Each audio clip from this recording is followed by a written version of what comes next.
ಪ್ರಸ್ತುತ ಭಾರತ ದೇಶದಲ್ಲಿ ಕಂಡುಬರುವ ರಾಷ್ಟ್ರೀಕೃತ ಬ್ಯಾಂಕ್ಗಳ ಸಂಖ್ಯೆ. ಪ್ರಸ್ತುತ ಭಾರತ ದೇಶದಲ್ಲಿ ಕಂಡುಬರುವ ರಾಷ್ಟ್ರೀಕೃತ ಬ್ಯಾಂಕ್ಗಳ ಸಂಖ್ಯೆ. ಸೂಪರ್. ಟೋಟಲ್ 12 ಅದ ನೋಡಿ. 12 ಬ್ಯಾಂಕ್ಗಳು.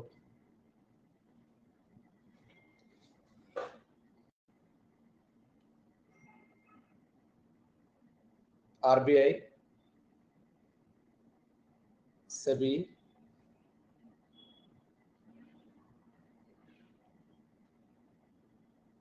NSO, IBRD. World development report ಅನ್ನ ಪ್ರಕಟ ಮಾಡೋರು ಯಾರು? ವರ್ಲ್ಡ್ ಡೆವಲಪ್ಮೆಂಟ್ ರಿಪೋರ್ಟ್ ಅನ್ನ ಪ್ರಕಟ ಮಾಡೋರು ಯಾರು? ವರ್ಲ್ಡ್ ಡೆವಲಪ್ಮೆಂಟ್ ರಿಪೋರ್ಟ್ ಅನ್ನು ಪ್ರಕಟ ಮಾಡೋರು ಯಾರಂದ್ರ IBRD ನೋಡಿ. IBRD ಗಿರೋ ಇನ್ನೊಂದು ಹೆಸರೇ ಕರಿತೀವಿ ವರ್ಲ್ಡ್ ಬ್ಯಾಂಕ್. ವರ್ಲ್ಡ್ ಬ್ಯಾಂಕ್ ಅಂದ್ರೆ ಒಂದೇ, IBRD ಅಂದ್ರೆ ಒಂದೇ. ವಿಶ್ವ ಬ್ಯಾಂಕ್ ಅಂತ ಕರಿತೀವಿ.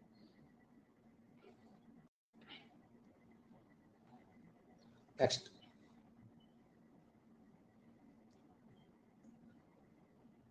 ಬಂಡವಾಳ ಮಾರುಕಟ್ಟೆಯನ್ನು ನಿಯಂತ್ರಿಸುವವರು ಯಾರು? ಬಂಡವಾಳ ಮಾರುಕಟ್ಟೆಯನ್ನ ನಿಯಂತ್ರಿಸುವವರು ಯಾರು ಅಂದ್ರೆ security exchange board of India. SEBI ಅವರು ಏನ್ ಮಾಡ್ತಾರೆ ಅಂದ್ರೆ ಈ ಒಂದು ಬಂಡವಾಳ ಮಾರುಕಟ್ಟೆಯನ್ನು ಕಂಟ್ರೋಲ್ ಮಾಡ್ತಾರೆ. ಕರೆ ಹಣದ ಮಾರುಕಟ್ಟೆಯನ್ನು ನಿಯಂತ್ರಿಸುವವರು ಯಾರು?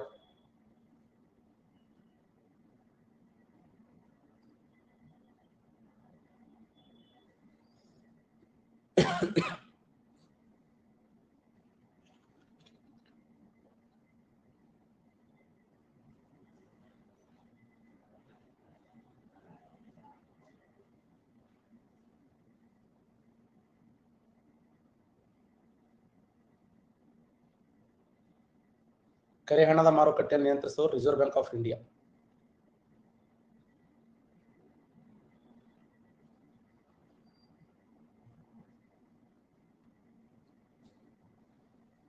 ಎರಡು 2018 SDFD ಕೇಳಿದಂತ ಪ್ರಶ್ನೆ, KPSC ಕ್ವಶನ್ಗಳು. ಈ ಕೆಳಗಿನ ಯಾವ ಒಂದು ಬಗೆಯ ಕರೆನ್ಸಿಯು ತನ್ನ ಮೌಲ್ಯವನ್ನು ಶೀಘ್ರಗತಿಯಲ್ಲಿ ಕಳೆದುಕೊಳ್ಳುತ್ತದೆ ಅಥವಾ ಇತರ ಕರೆನ್ಸಿಯೊಳಗೆ ಪರಿವರ್ತಿಸಲು ಕಷ್ಟವಾಗುತ್ತದೆ ಮತ್ತು ವಿದೇಶಿ ವಿನಿಮಯ ವಿತರಕರು ಅದನ್ನು ತಪ್ಪಿಸಿಕೊಳ್ಳಲು ಇಚ್ಛಿಸುತ್ತಾರೆ? ಗಡಸು ಕರೆನ್ಸಿ, ಮೃದು ಕರೆನ್ಸಿ, ಫಿಯಟ್ ಕರೆನ್ಸಿ, ಪರ್ಯಾಯ ಕರೆನ್ಸಿ. ಬಹಳ ಇಂಪಾರ್ಟೆಂಟ್ ಆಗಿರುವಂತ ಪ್ರಶ್ನೆ, ಮತ್ತೆ ಇದನ್ನು ಕ್ವಶನ್ ಆಲ್ರೆಡಿ ನಾವು ಡಿಸ್ಕಸ್ ಮಾಡಿದ್ದೇವೆ. ಕೆಳಗಿನ ಯಾವ ಒಂದು ಬಗೆಯ ಕರೆನ್ಸಿ ತನ್ನ ಮೌಲ್ಯವನ್ನು ಶೀಘ್ರಗತಿಯಲ್ಲಿ ಕಳೆದುಕೊಳ್ಳುತ್ತದೆ, ಬೇಗನೆ ತನ್ನ ಮೌಲ್ಯವನ್ನು ಕಳ್ಕೊತದೆ, ಕರೆನ್ಸಿಗಳಿಗೆ ಪರಿವರ್ತಿಸಲು ಕಷ್ಟವಾಗುತ್ತದೆ, ಮತ್ತೆ ವಿದೇಶಿ ವಿನಿಮಯ ವಿತರಕರು ಅದನ್ನು ತಪ್ಪಿಸಿಕೊಳ್ಳಲು ಇಚ್ಛಿಸುತ್ತಾರೆ? ಯಾವ ರೀತಿಯ ಕರೆನ್ಸಿ ಸರ್? ನಾಗರಾಜ್, ಸಂಜು, ಪವನ್, ಸಂಜು, ಆನಂದ್, ಚಂದು.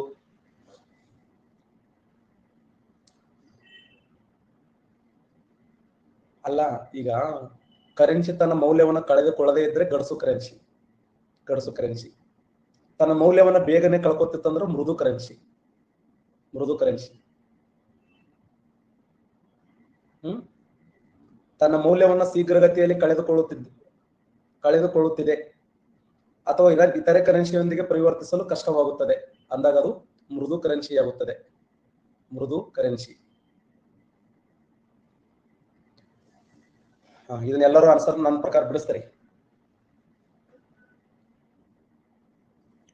ಪ್ರಾಥಮಿಕ ವಲಯ, ದ್ವಿತೀಯ ವಲಯ, ತೃತೀಯ ವಲಯ, ಚತುರ್ಥ ವಲಯ. ತಯಾರಿಕಾ, ಗಣಿಗಾರಿಕೆ, ಶೈಕ್ಷಣಿಕ ಸಂಶೋಧನೆ, BPO ಮತ್ತು ಕರೆ ಕೇಂದ್ರಗಳು.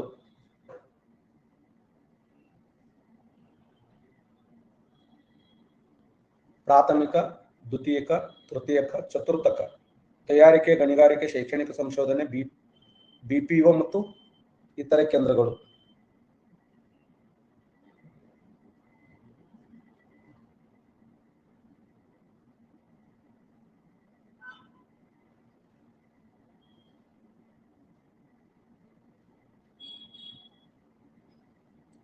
ಪ್ರಾಥಮಿಕ ವಲಯ ಅಂದ್ರೆ ಯಾವ್ದ್ರಲ್ಲಿ? ಗಣಿಗಾರಿಕೆ. ದ್ವಿತೀಯ ವಲಯ ಅಂದ್ರೆ ಯಾವುದು? ತಯಾರಿಕೆ. ಕರೆಕ್ಟಾ? ತೃತೀಯ ವಲಯ ಅಂದ್ರೆ ಏನು? ಸಂಪರ್ಕ. ಚತುರ್ಥ ವಲಯ ಅಂದ್ರೆ ಏನು? ಶೈಕ್ಷಣಿಕ ಸಂಶೋಧನೆ. ಸೇವಾ ಕೇಂದ್ರಗಳು ಬಂದ್ರೆ ಅಥವಾ ಈ ಒಂದು ಕರೆಗಳು, ಫೋನ್ಗಳು, ಟೆಲಿಫೋನ್ಗಳು ಇವೆಲ್ಲ ಬಂದಾಗ ಏನಾಗ್ತಾವ ಅಂದ್ರ ಅವು ತೃತೀಯ ವಲಯದಲ್ಲಿ ಬರ್ತವೆ. ಸಾರಿಗೆ, ಸಂಪರ್ಕ, ಕರೆಕ್ಟಾ? ಸಾರಿಗೆ ಆಗಿರ್ಬಹುದು, ಸಂಪರ್ಕ ಆಗಿರ್ಬಹುದು, ಆಮೇಲೆ ಶಿಕ್ಷಣ ಕ್ಷೇತ್ರ ಆಗಿರ್ಬಹುದು, ಹೋಟೆಲ್ ಉದ್ಯಮಗಳಾಗಿರ್ಬಹುದು, ಅವು ಯಾವ ವಲಯದಲ್ಲಿ ಬರ್ತಾವ ಅಂದ್ರ ಸೇವಾ ವಲಯ. ಸೇವಾ ವಲಯ ಅಂದ್ರೂ ಒಂದೇ, ಚತುರ್ಥಕ ವಲಯ ಅಂದ್ರೂ ಒಂದೇ.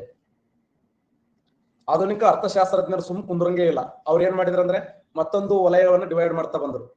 ಪ್ರಾಥಮಿಕ ವಲಯ, ದ್ವಿತೀಯ ವಲಯ, ತೃತೀಯ ವಲಯವನ್ನು ನೋಡಿದಾಗ ಪ್ರಾಥಮಿಕ ವಲಯ, ದ್ವಿತೀಯ ವಲಯ, ತೃತೀಯ ವಲಯವನ್ನು ಬಿಟ್ಟು ಎಕ್ಸ್ಟ್ರಾ ವಲಯಗಳನ್ನ ಡಿವೈಡ್ ಮಾಡ್ತಾ ಬಂದ್ರು.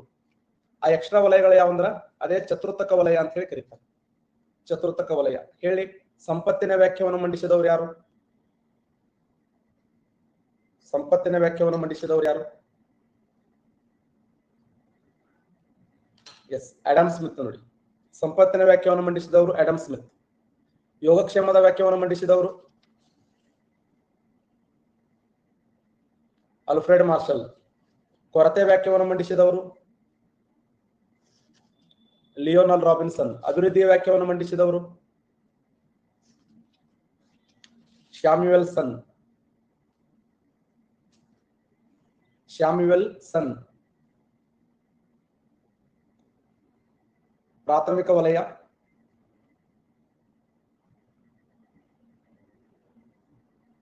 ವಲಯ, ದ್ವಿತೀಯ ವಲಯ, ತೃತೀಯ ವಲಯ,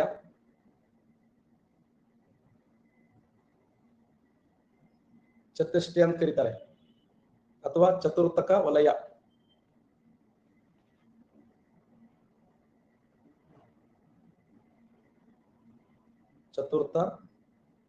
ಚತುರ್ಥಕ ವಲಯ. ಇನ್ನೊಂದು ಬರ್ತದೆ ಪಂಚಕ ವಲಯ ಅಂತ ಹೇಳಿ. ಪಂಚಕ ವಲಯ.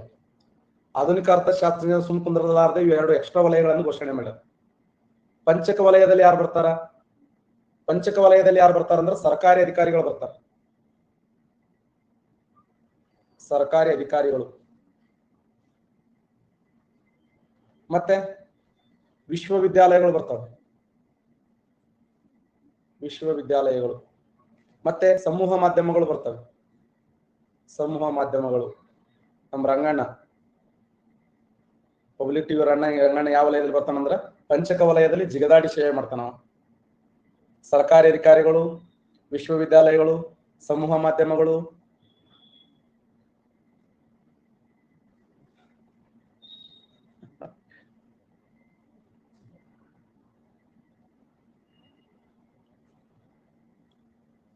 ಇನ್ನ ಪಂಚಕ ವಲಯದಲ್ಲಿ ಯಾರು ಬರ್ತವೆ?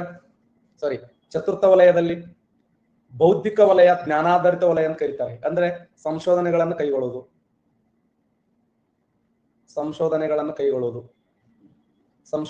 ಕೈಗೊಳ್ಳುವುದು ಮತ್ತೆ ಕಲೆ, ವಿಶೇಷವಾಗಿರುವಂತ ಕಲೆ. ನಮ್ಮ ಮನೆ ಒಂದು ನನ್ನಂಗ ಸೇಮ್ ಒಂದು ಫೋಟೋ ಮಾಡಿ ಕೊಟ್ಟಾನ ನಮ್ಮ ವಿದ್ಯಾರ್ಥಿ. ತನ್ನ ಒಂದು ಕೈ ಚಳಕದಿಂದ ನನ್ನ ಫೋಟೋ ಬಿಡಿಸಿದ್ದಾನೆ. ನನ್ನ ಆ ಫೋಟೋ ನೋಡಿದ್ರೆ ಒಂದು ವಿಶೇಷ ಅನಿಸ್ತದೆ. ಎಷ್ಟೋ ಟೈಮ್ದಲ್ಲಿ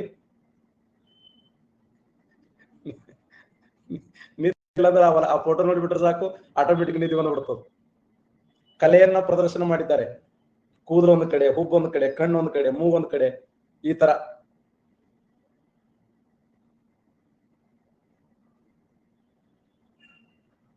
ಅಲ್ಲ, ಸಂಶೋಧನೆ ಆಗಿರಬಹುದು, ಕಲೆ, ಮತ್ತೆ ಮಾಹಿತಿ ತಂತ್ರಜ್ಞಾನ ಆಗಿರಬಹುದು. ಮಾಹಿತಿ ತಂತ್ರಜ್ಞಾನ, ಇನ್ಫಾರ್ಮೇಶನ್ ಟೆಕ್ನಾಲಜಿ ಅಂತ ಕರಿತೀವಿ. ಮಾಹಿತಿ ತಂತ್ರಜ್ಞಾನ, ಹಣಕಾಸು ಯೋಜನೆ,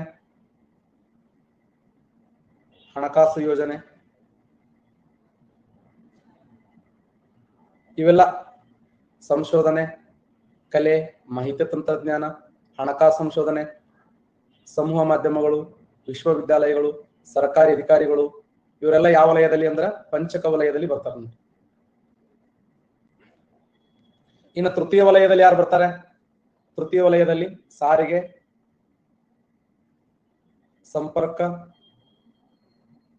ಸಂಪರ್ಕ ಮತ್ತೆ ಬ್ಯಾಂಕಿಂಗ್,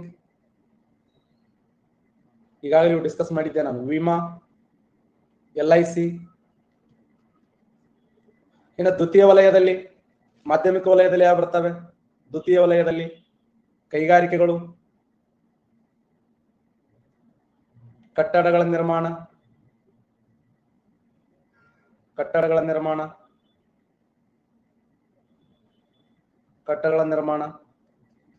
ವಿದ್ಯುತ್ ಉತ್ಪಾದನೆ,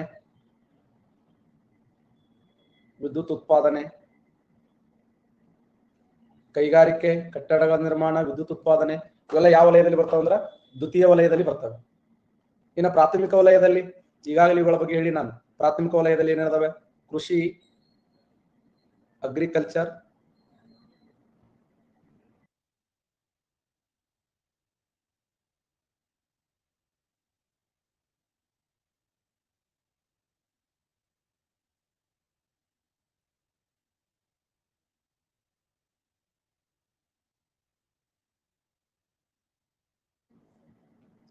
ಮತ್ತೆ ಕೃಷಿ ಸಂಬಂಧಿಸಿದ ಚಟುವಟಿಕೆಗಳು,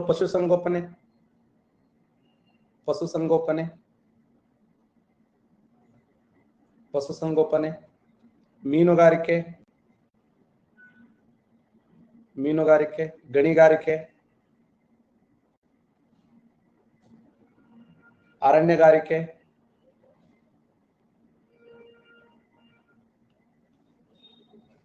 ಜೇನು ಸಾಗಾಣಿಕೆ, ಇವೆಲ್ಲ ಯಾವ ವಲಯದಲ್ಲಿ ಬರ್ತಾವ ಅಂದ್ರೆ ಪ್ರಾಥಮಿಕ ವಲಯದಲ್ಲಿ ಬರ್ತವೆ. ಅಂದ್ರೆ ನನ್ನ ಪ್ರಕಾರ ಈ ತೃತೀಯ ವಲಯವನ್ನೇ ಮತ್ತೆ ಡಿವೈಡ್ ಮಾಡ್ತಾ ಬಂದ್ರು. ಮಾಹಿತಿ ತಂತ್ರಜ್ಞಾನ, ಹಣಕಾಸು ಯೋಜನೆ, ಸಮೂಹ ಮಾಧ್ಯಮಗಳು, ವಿಶ್ವವಿದ್ಯಾಲಯ, ಸರ್ಕಾರಿ ಅಧಿಕಾರಿಗಳು, ಇದನ್ನ ಎಕ್ಸ್ಟ್ರಾ ಆಗಿ ಏನ್ ಮಾಡಿದಾರೆ ಅಂದ್ರೆ ಡಿವೈಡ್ ಮಾಡ್ತಾ ಬಂದ್ರು. ವಲಯಗಳು ಎಷ್ಟು ವಲಯಗಳಂದ್ರೆ ಪ್ರೆಸೆಂಟ್? ಒಂದು ಪ್ರಾಥಮಿಕ ವಲಯ, ದ್ವಿತೀಯ ವಲಯ, ತೃತೀಯ ವಲಯ ಮತ್ತೆ ಚತುರ್ಥ ವಲಯ ಅಂತ ಹೇಳಿ ನಾವು ನೋಡಿದೆವು. ಹಾಗಾದ್ರೆ 4ನೇ ವಲಯ ಎಲ್ಲಿದೆ ಇಲ್ಲಿ ಅಂದ್ರೆ ಶೈಕ್ಷಣಿಕ ಸಂಶೋಧನೆಗಳು. ಇದು 4ನೇ ವಲಯದಲ್ಲಿ ಬಂದ್ರೆ ಕೇಂದ್ರಗಳು ಯಾವ ವಲಯದಲ್ಲಿ ಬರ್ತಾವ ಅಂದ್ರೆ ತೃತೀಯ ವಲಯದಲ್ಲಿ ಬರ್ತಾವ. ನೆಕ್ಸ್ಟ್, ಅರ್ಚನಾ ಸ್ಥಳೀಯ ಕರೆನ್ಸಿ ಕೊರತೆಯ ಕಾರಣದಿಂದಾಗಿ ವೈಕಿಂಗ್ ಶಿಪ್ ಮ್ಯೂಸಿಯಂ ಓಸ್ಲಾದಲ್ಲಿ ಸಿಕ್ಕಿ ಹಾಕಿಕೊಂಡಿದ್ದಾಳೆ. ಸ್ಥಳೀಯ ವ್ಯವಹಾರಗಳನ್ನ ಕೈಗೊಳ್ಳಲು ಆಕೆಗೆ ಕೆಳಗಿನ ಯಾವ ಕರೆನ್ಸಿ ಅವಶ್ಯಕತೆ ಇದೆ? Wow, super.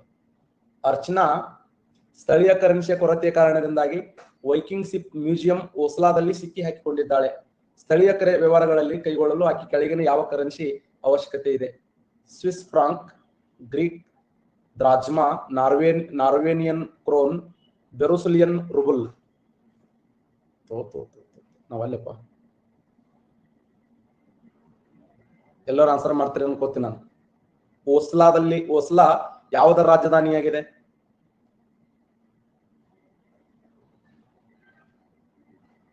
Super, excellent.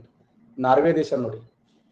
ಅಂದ್ರೆ ನಾರ್ವೆ ದೇಶದ ಕಾಯಿನದ ಹೆಸರೇನು ಕೇಳಕ ಅಷ್ಟೆಲ್ಲ ಅವ್ರು ಏನ್ ಮಾಡ್ಯಾರ ಅಂದ್ರ ತಿರುಮುರು ಮಾಡಿ, ಯಾರು ಅರ್ಚನಾ ಬಂದಾಳ, ಅರ್ಚನಾನೋ ಸಂಗೀತನೋ ಯಾರೋ ಒಂದು ಹೆಸರು ಕೊಟ್ಟು ಸ್ಥಳೀಯ ಕರೆನ್ಸಿ ಕೊರತೆಯಿಂದಾಗಿ ಅವಳು ಏನಂದ್ರೆ ವೈಕಿಂಗ್ ಶಿಪ್ ಮ್ಯೂಸಿಯಂದಲ್ಲಿ ಓಸ್ಲಾದಲ್ಲಿ ಸಿಕ್ಕಿ ಹಾಕಿಕೊಂಡಿದ್ದಾಳೆ.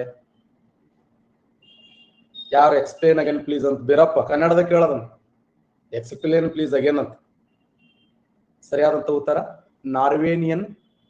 ನಾರ್ವೇನಿಯನ್ ಕ್ರೋನ್ ನೋಡಿ.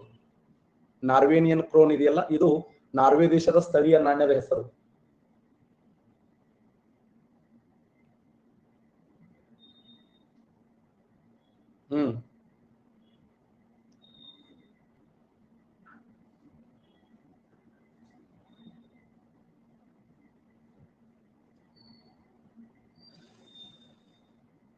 ರಾಜಧಾನಿಗಳನ್ನು ಹೊಂದಿಸಿ ಬರೀ ಇಲ್ಲ ಕೊಟ್ಟಾನೆ ಕ್ವಶನ್.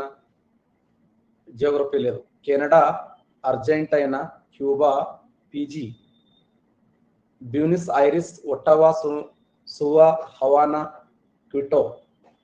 ಆನ್ಸರ್ ಮಾಡ್ತೀರಿ? ಮ್ಯಾಚ್ ದ ಫಾಲೋಯಿಂಗ್, ಸ್ಪಂದಿಸಿ ಬರೆಯಿರಿ.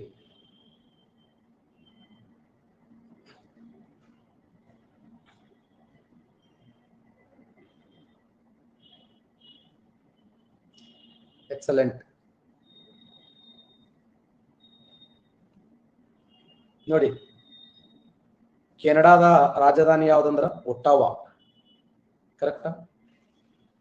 ಅರ್ಜೆಂಟೈನ್ ದೇಶದ ರಾಜಧಾನಿ ಯಾವ್ದಂದ್ರ ಬ್ಯೂನಿಸ್ ಐರಿಸ್. ಕ್ಯೂಬಾದ ರಾಜಧಾನಿ ಯಾವುದು? ಕ್ಯೂಬಾದ ರಾಜಧಾನಿ ಕ್ಯೂಟೋ. ಪಿಜಿ ರಾಜಧಾನಿ ಹವಾನಾ. ಆ ಉದ್ದೇಶಕ್ಕಾಗಿ ಸಿ ರೈಟ್ ಆನ್ಸರ್ ನೋಡಿ. ಕೆಳಗಿನ ಯಾವ ಅಂತಾರಾಷ್ಟ್ರೀಯ ಸಂಘಟನೆಯು 25ನೇ ಜನವರಿ 2018ರಂದು ವಿಶೇಷವಾಗಿ ರಾಷ್ಟ್ರ ರಾಜ್ಯಗಳಿಗಾಗಿ ವಿಶ್ವದ ಹ್ಯಾಕರ್ಗಳಿಂದ ರಕ್ಷಿಸುವ ಸವಾಲುಗೊಳಿಸುವ ಮತ್ತು ಬೆಳೆಯುತ್ತಿರುವ ಮಾಹಿತಿ ಉಲ್ಲಂಘನೆ ಭಂಗಿಗಳನ್ನು ಎದುರಿಸಲು ಸೈಬರ್ ಭದ್ರತೆಗಾಗಿ ಒಂದು ನೂತನ ಜಾಗತಿಕ ಕೇಂದ್ರವನ್ನು ಸ್ಥಾಪನೆ ಮಾಡಿದರು. ಅಂದ್ರೆ ನಮ್ಮ ಮೊಬೈಲ್ ಇರತಕ್ಕಂಥ ಕೆಲವೊಂದು ಮಾಹಿತಿಗಳನ್ನ ಕದಿಯುವ ಸಲುವಾಗಿ, ಮಾಹಿತಿಗಳನ್ನ ಅವರು ಅಟ್ಯಾಕ್ ಮಾಡುವ ಸಲುವಾಗಿ ಒಂದು ವಿಶೇಷವಾಗಿರುವಂತಹ ಕೇಂದ್ರವನ್ನು ಸ್ಥಾಪನೆ ಮಾಡ್ತಾರೆ. ಅದರ ಹೆಸರು ವಿಶ್ವ ಆರ್ಥಿಕ ಫೋರಂ, ಅಂತಾರಾಷ್ಟ್ರೀಯ ದೂರಸಂಪರ್ಕ ಒಕ್ಕೂಟ, ವಿಶ್ವಸಂಸ್ಥೆಯ ಶೈಕ್ಷಣಿಕ, ವೈಜ್ಞಾನಿಕ ಮತ್ತು ಸಾಂಸ್ಕೃತಿಕ ಸಂಘಟನೆಗಳು, ಯುನೆಸ್ಕೋ, ವಿಶ್ವ ಬ್ಯಾಂಕ್. ನನ್ನ ಪ್ರಕಾರ ನೀವು ಕರೆಕ್ಟ್ ಆನ್ಸರ್ ಮಾಡ್ತೀರಿ ಅನ್ಕೊಂಡಿನಿ, ಯಾಕಂದ್ರೆ ಎರಡಂತರೂ ಅಲ್ಲಿ ಬರಂಗೇ ಇಲ್ಲ.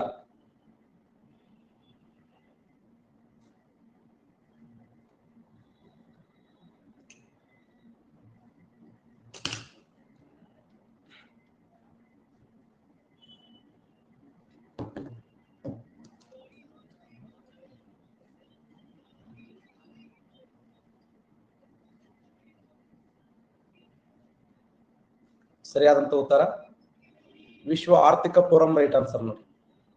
ವಿಶ್ವ ಆರ್ಥಿಕ ಫೋರಂ. ಈ ವಿಶ್ವ ಆರ್ಥಿಕ ಫೋರಂದ ಅಧೀನದಲ್ಲಿ 2018ರಲ್ಲಿ ವಿಶೇಷವಾಗಿ ರಾಷ್ಟ್ರ ರಾಜ್ಯಗಳಿಗಾಗಿ ವಿಶ್ವದ ಹ್ಯಾಕರ್ಗಳಿಂದ ರಕ್ಷಿಸುವ, ಸವಾಲು ಒದಗಿಸುವ ಮತ್ತು ಬೆಳೆಯುತ್ತಿರುವ ಮಾಹಿತಿ ಉಲ್ಲಂಘನೆ ಆ ಭಂಗಗಳನ್ನು ಎದುರಿಸಲು ಸೈಬರ್ ಭದ್ರತೆಗಾಗಿ ಒಂದು ನೂತನ ಜಾಗತಿಕ ಕೇಂದ್ರವನ್ನು ಸ್ಥಾಪನೆ ಮಾಡಲಾಯಿತು. ಅದಕ್ಕೆ ವರ್ಲ್ಡ್ ಎಕನಾಮಿಕ್ ಫೋರಂ ಅಂತ ಕರೀತಾರೆ. ವಿಶ್ವ ಆರ್ಥಿಕ ಫೋರಂ ಅಂತೇಳಿ ಗುರುತಿಸ್ತಾರೆ.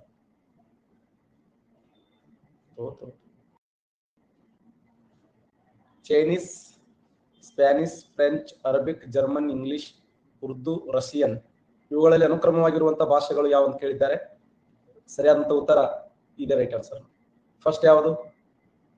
ಚೈನೀಸ್, ಆಮೇಲೆ ಸ್ಪ್ಯಾನಿಷ್, ಆಮೇಲೆ ಫ್ರೆಂಚ್, ಆಮೇಲೆ ಅರಬಿಕ್, ಆಮೇಲೆ ಇಂಗ್ಲಿಷ್, ಆಮೇಲೆ ರಷ್ಯನ್.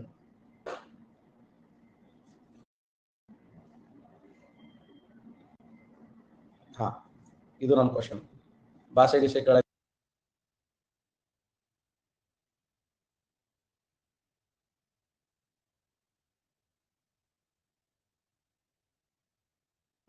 ಕೆಳಗಿನ ಯಾವ ದೇಶವು ಸಾರ್ಕಿನ ಸದಸ್ಯನಾಗಿಲ್ಲ? ಆನ್ಸರ್ ಮಾಡ್ತೀರಿ ಅನ್ಕೊಂಡಿನಿ, ಕರೆಕ್ಟ್ ಆನ್ಸರ್ ಮಾಡಿ.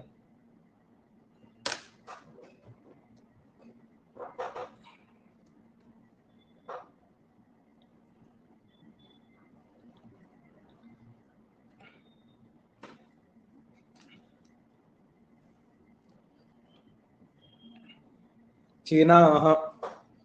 ಸಾರ್ಕಿನ ಸದಸ್ಯ ರಾಷ್ಟ್ರಗಳು 8. ಸಾರ್ಕಿನ ಹೆಡ್ ಕ್ವಾರ್ಟರ್ ಎಲ್ಲಿದೆ ಅಂದ್ರ ನೇಪಾಳ ದೇಶದ ಕಠ್ಮಂಡು. ಸಾರ್ಕ್ ಹುಟ್ಟಿಕೊಂಡಿದ್ದು ಬಾಂಗ್ಲಾದೇಶದ ಢಾಕಾ. ಸಾರ್ಕಿನಲ್ಲಿ 8 ದೇಶಗಳಲ್ಲಿ ಒಂದು ಭಾರತ ಇದೆ, ಬಾಂಗ್ಲಾದೇಶ ಇದೆ, ಅಫ್ಘಾನಿಸ್ತಾನ್ ಇದೆ, ನೇಪಾಳ ಇದೆ, ಭೂತಾನ್ ಇದೆ, ಶ್ರೀಲಂಕಾ ಇದೆ, ಮಾಲ್ಡೀವ್ಸ್ ಇದೆ, ಇನ್ನೊಂದು ಯಾವುದು? ಅಫ್ಘಾನಿಸ್ತಾನ್ ಇದೆ, ಭಾರತ ಇದೆ, ಬಾಂಗ್ಲಾದೇಶ, ಭಾರತ, ಇನ್ನೊಂದು ಭೂತಾನ್ ಇದೆ, ಮಾಲ್ಡೀವ್ಸ್ ಇದೆ, ಸಿಂಗಾಪುರ್ ಇದೆ, ನೇಪಾಳ ಇದೆ, ಇನ್ನೊಂದು ರಾಷ್ಟ್ರ ಯಾವುದು? ಭಾರತ, ಬಾಂಗ್ಲಾದೇಶ್, ಭೂತಾನ್, ನೇಪಾಳ್, ಶ್ರೀಲಂಕಾ, ಪಾಕಿಸ್ತಾನ್, ಅಫ್ಘಾನಿಸ್ತಾನ್ ಮತ್ತೆ ಮಾಲ್ಡೀವ್ಸ್. ಅದು 8 ಕಂಟ್ರಿಗಳು. ಮಯನ್ಮಾರ್ ಇಲ್ಲ ನೋಡಿ, ಮಯನ್ಮಾರ್ ಇದಕ್ಕೆ ಸಂಬಂಧಪಟ್ಟಿಲ್ಲ. ಯಾಕೆ ಮಾಡಿ ನೀವೆಲ್ಲ? ಹಣಕಾಸು ಮತ್ತು ಸಾಲದ ನೀತಿ ಈ ಕೆಳಗಿನ ಯಾರಿಂದ ಪ್ರಕಟಿಸಲ್ಪಡುತ್ತದೆ? ಹಣಕಾಸಿನ ಮತ್ತು ಸಾಲದ ನೀತಿ ಈ ಕೆಳಗಿನ ಯಾರಿಂದ ಪ್ರಕಟಿಸಲ್ಪಡುತ್ತದೆ?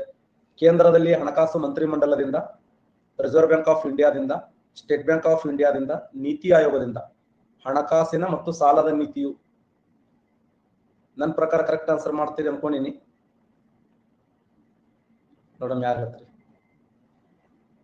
ಹಣಕಾಸಿನ ಮತ್ತು ಸಾಲದ ನೀತಿ.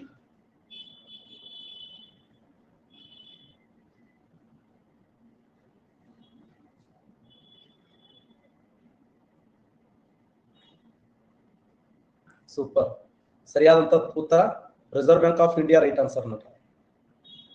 ತನ್ನ ವರದಿಯನ್ನು ಎಷ್ಟು ವರ್ಷಕ್ಕೊಮ್ಮೆ ಪ್ರಕಟ ಮಾಡ್ತದೆ ಇದು? RBI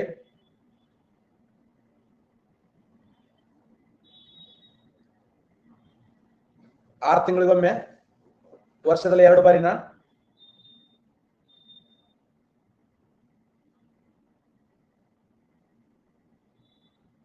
ವೆರಿ ಗುಡ್, ಬ್ಯೂರೋ ಕರೆಕ್ಟ್ ಆನ್ಸರ್. 2 ವರ್ಷಕ್ಕೊಮ್ಮೆ ಇದು ಪ್ರಕಟ ಮಾಡುತ್ತದೆ. ಸರಿಯಾದಂತ ಉತ್ತರ. ತಿಂಗಳದಾಗ 2 ಬಾರಿ ಪ್ರಕಟ ಮಾಡುತ್ತದೆ. 1 ತಿಂಗಳಿಗೆ 2 ಬಾರಿ.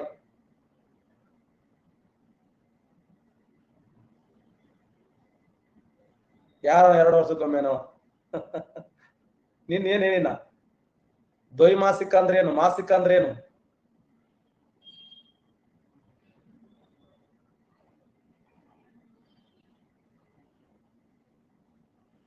ಸಾರಿ, 2 ತಿಂಗಳಿಗೊಮ್ಮೆ. 2 ತಿಂಗಳಿಗೊಮ್ಮೆ, ರೈಟ್. ತ್ರೈಮಾಸಿಕ ಅಂದ್ರೆ 3 ತಿಂಗಳು. ತ್ರೈಮಾಸಿಕ ಅಂದ್ರೆ 3 ತಿಂಗಳು, 2 ತಿಂಗಳಿಗೊಮ್ಮೆ. ಯಾರು ಶಿಲ್ಪ ಮೇಡಮ್ ನೋಡ್ರಿ, ಮತ್ತೆ ನೀವು ನೋಡ್ರಿ, 2 ವರ್ಷಕ್ಕೊಮ್ಮೆ ಅಂತಿರಲ್ಲ. 2 ತಿಂಗಳಿಗೊಮ್ಮೆ ಪ್ರಕಟ ಮಾಡ್ತಾರ ನೋಡಿ. ದ್ವೈಮಾಸಿಕ ಅಂದ್ರೆ ಏನು? 2 ತಿಂಗಳಿಗೊಮ್ಮೆ. ನೋಡಿ ನೀವು ಮತ್ತೆ ನೀವು 2 ವರ್ಷಕ್ಕಂದ್ರ ನಾ 15 ಅಂತೀನಿ. 2011ರ ಜನಗಣತಿಯ ಮೇರೆಗೆ ಕರ್ನಾಟಕ ರಾಜ್ಯದ ಸರಾಸರಿ ಜನಸಾಂದ್ರತೆ ರಾಷ್ಟ್ರೀಯ ಜನಸಂಖ್ಯೆ ಸಾಂದ್ರತೆ ಇದು ಸರಾಸರಿ ಸಮವಾಗಿರುತ್ತದೆ. ರಾಷ್ಟ್ರೀಯ ಜನಸಂಖ್ಯಾ ಸಾಂದ್ರತೆ ಸರಾಸರಿಗಿಂತ ಅಧಿಕವಾಗಿರುತ್ತದೆ. ರಾಷ್ಟ್ರೀಯ ಜನಸಂಖ್ಯಾ ಸಾಂದ್ರತೆಯ ಸರಾಸರಿಗಿಂತ ಕಡಿಮೆಯಾಗಿರುತ್ತದೆ. ರಾಷ್ಟ್ರೀಯ ಜನಸಂಖ್ಯಾ ಸಾಂದ್ರತೆಯ ಸರಾಸರಿಯೊಂದಿಗೆ ತುಲನೆ ಮಾಡಲಾಗುವುದಿಲ್ಲ. ಆನ್ಸರ್ ಮಾಡ್ತೀರಿ? 2011ರ ಜನಗಣತಿಯ ಮೇರೆಗೆ ಕರ್ನಾಟಕ ರಾಜ್ಯದ ಸರಾಸರಿ ಜನಸಂಖ್ಯಾ ಸಾಂದ್ರತೆ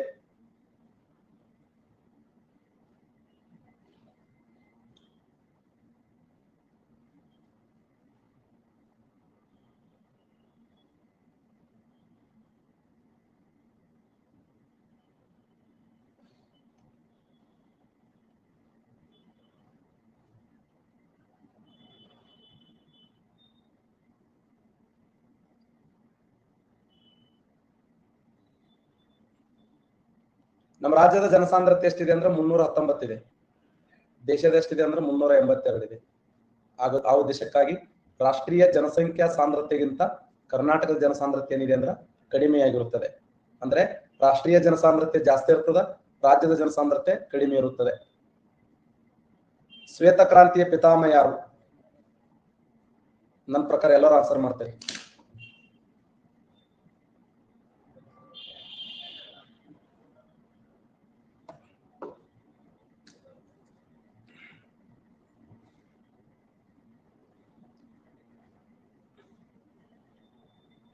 ವರ್ಗೀಸ್ ಕುರಿಯನ್ ನೋಡಿ.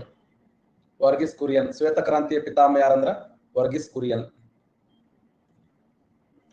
ರೂಪಾಯಿಯ ಪರಿವರ್ತನೀಯತೆ ಎಂದರೇನು? ರೂಪಾಯಿ ನೋಟುಗಳನ್ನ ಚಿಹ್ನೆಗೆ ಪರಿವರ್ತಿಸುವ ಸಾಮರ್ಥ್ಯ. ರೂಪಾಯಿ ಮೌಲ್ಯವನ್ನ ಮಾರುಕಟ್ಟೆ ಮೌಲ್ಯಗಳಿಂದ ನಿರ್ಧಾರಿತವಾಗಲು ಸಮ್ಮತಿಸುವುದು. ರೂಪಾಯಿಯನ್ನು ಇತರೆ ಕರೆನ್ಸಿಗಳಿಗೆ ಮತ್ತು ಇತರ ಕರೆನ್ಸಿಗಳಿಂದ ರೂಪಾಯಿಗೆ ಪರಿವರ್ತಿಸಲು ಮುಕ್ತವಾಗಿ ಒಪ್ಪಿಗೆ ನೀಡುವುದು. ಮೇಲಿನ ಯಾವುದೂ ಅಲ್ಲ. Simple, very important question.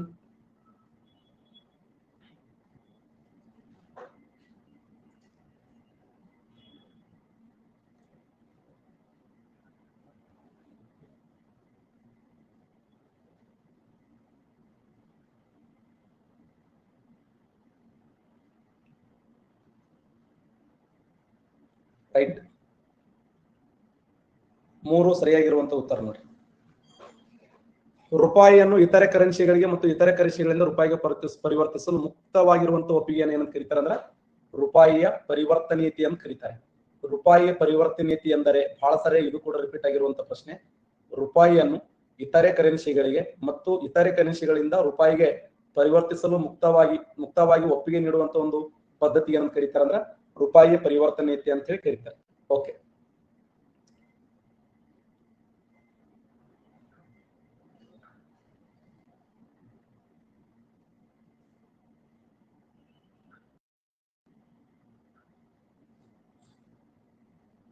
Chandrababu Naidu ಸಮಿತಿ,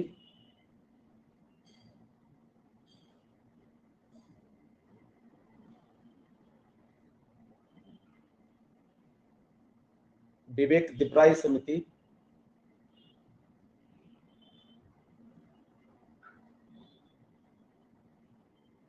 ಜಯಂತಿ ಸಿನ್ಹಾ ಸಮಿತಿ, ಶಂಕರ ಆಚಾರ್ಯ ಸಮಿತಿ.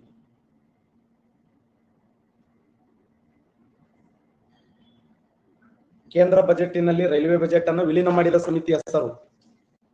ಕೇಂದ್ರ ಬಜೆಟಿನಲ್ಲಿ ರೈಲ್ವೆ ಬಜೆಟ್ ಅನ್ನು ವಿಲೀನ ಮಾಡಿದ ಹೆಸರು ಅಥವಾ ಸಮಿತಿ ಹೆಸರೇನು?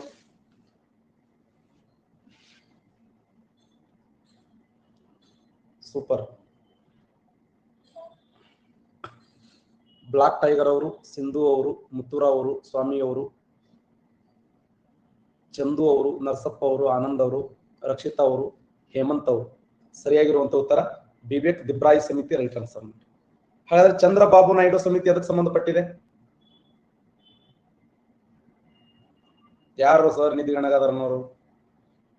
ಡಿಜಿಟಲ್ ಪೇಮೆಂಟ್ ನೋಡಿ, ಡಿಜಿಟಲ್ ಪೇಮೆಂಟ್ಗೆ ಸಂಬಂಧಪಟ್ಟಂತೆ ಚಂದ್ರಬಾಬು ನಾಯ್ಡು ಸಮಿತಿ.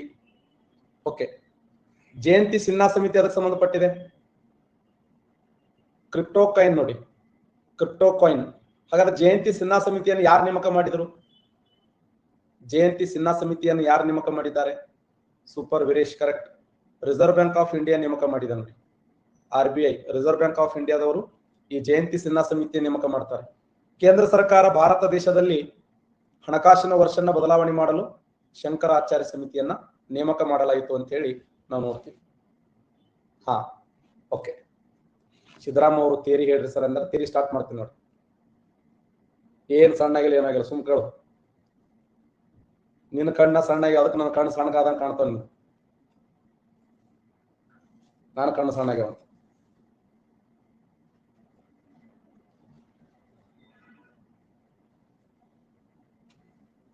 ನಾನು ನಿನ್ನೆ ಒಂದು ಪಾಯಿಂಟ್ ಅನ್ನು ಡಿಸ್ಕಸ್ ಮಾಡಿದ್ದೀನಿ, ನಿಮ್ಗೆ ನೆನಪಿರಲಿ. ಏನು ಅಂತಂದ್ರೆ ಡಿಜಿಟಲ್ ಕರೆನ್ಸಿಗೆ ಸಂಬಂಧಪಟ್ಟಂತೆ ಒಂದಿಷ್ಟು ವಿಚಾರಗಳನ್ನ ಡಿಸ್ಕಸ್ ಮಾಡಿದ್ದೆ, ನೆನಪಿದೆಯಾ? ಹಾಗಾದ್ರೆ ನಮ್ಮ ರಿಸರ್ವ್ ಬ್ಯಾಂಕ್ ಆಫ್ ಇಂಡಿಯಾ ಮೊಟ್ಟ ಮೊದಲ ಬಾರಿಗೆ ಹೇಳಿ ನೋಡೋಣ. ರಿಸರ್ವ್ ಬ್ಯಾಂಕ್ ಆಫ್ ಇಂಡಿಯಾ ಮೊಟ್ಟ ಮೊದಲ ಬಾರಿಗೆ, ಸೂಪರ್. ಒಂದಿಷ್ಟು ಬೈಪೆಟ್ ಮಾಡಿಬಿಡ್ರಿ. ನಾನು ಇಂಪಾರ್ಟೆಂಟ್ ಆಗಿರುವಂತ ಸಮಿತಿಗಳನ್ನ ಹೇಳ್ತೀನಿ. ಆ ಸಮಿತಿಗಳ ಮೇಲೆ ಬಹಳ ಸಾರಿ ರಿಪೀಟ್ ಆಗಿರುವಂತ ಪ್ರಶ್ನೆಗಳನ್ನ ಕೇಳ್ತಾ ಹೋಗ್ತಾರೆ. ಇವು ಎಕ್ಸಾಮ್ದಲ್ಲಿ KPSC ಪ್ರತಿಯೊಂದು ಎಕ್ಸಾಮ್ದಲ್ಲಿ ಸಮಿತಿಗಳ ಮೇಲೆ ಕೇಳ್ತಾನೆ. ನಚಿಕೇತ್ ಮೋರೆ ಸಮಿತಿ, ನಚಿಕೇತ್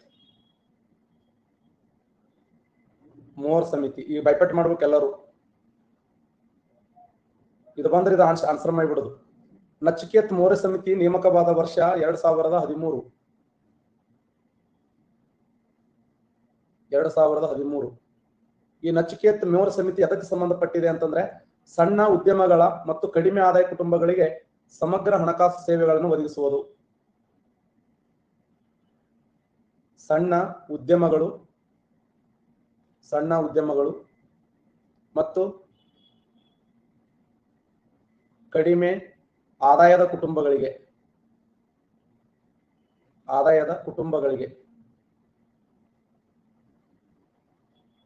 ಕಡಿಮೆ ಆದಾಯದ ಕುಟುಂಬಗಳಿಗೆ ಸಮಗ್ರ ಹಣಕಾಸಿನ ಸೇವೆಯನ್ನು ಒದಗಿಸುವುದು.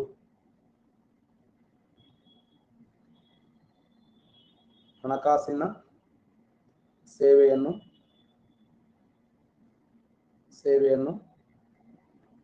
ಒದಗಿಸುವುದು. ಸಿಂಪಲ್. 2013ರಲ್ಲಿ ನಚಿಕೇತ್ ಮೋರ್ ಸಮಿತಿ ನೇಮಕ ಮಾಡಲಾಯಿತು. ಆ ನಚಿಕೇತ್ ಮೋರ್ ಸಮಿತಿ ಅದಕ್ಕೆ ಸಂಬಂಧಪಟ್ಟಿದೆ ಅಂದ್ರೆ ಸಣ್ಣ ಉದ್ಯಮಗಳು ಮತ್ತು ಕಡಿಮೆ ಆದಾಯ ಕುಟುಂಬಗಳಿಗೆ ಸಮಗ್ರ ಹಣಕಾಸಿನ ಸೇವೆಯನ್ನ ಒದಗಿಸುವಂತ ಉದ್ದೇಶಕ್ಕಾಗಿ. ಇವತ್ತು ಸಣ್ಣ ಕುಟುಂಬಗಳು ಏನ್ ಮಾಡ್ತಾವ ಅಂತಂದ್ರೆ ಯಾವ್ದಾದ್ರು ಒಂದು ಸಣ್ಣ ಪುಟ್ಟ ಕೈಗಾರಿಕೆ ಸ್ಥಾಪನೆ ಮಾಡ್ಬೇಕಾದ್ರೆ ಅವ್ರಿಗೆ ದುಡ್ಡಿನ ಅವಶ್ಯಕತೆ ಇರ್ತದೆ. ಅಂತವರಿಗೆ ಹಣದ ಸಹಾಯವನ್ನು ಮಾಡುವುದರ ಮೂಲಕ ಅವರನ್ನ ಸಮಾಜದ ಮುಖ್ಯವಾಹಿನಿಗೆ ತರುವಂತ ಒಂದು ಸಮಿತಿ ಹೆಸರು ಏನಂದ್ರ ನಚಿಕೇತ್ ಮೋರ್ ಸಮಿತಿ ಅಂತ ಹೇಳಿ ಕರೀತಾರೆ. ನೆಕ್ಸ್ಟ್, ನ್ಯಾಯಮೂರ್ತಿ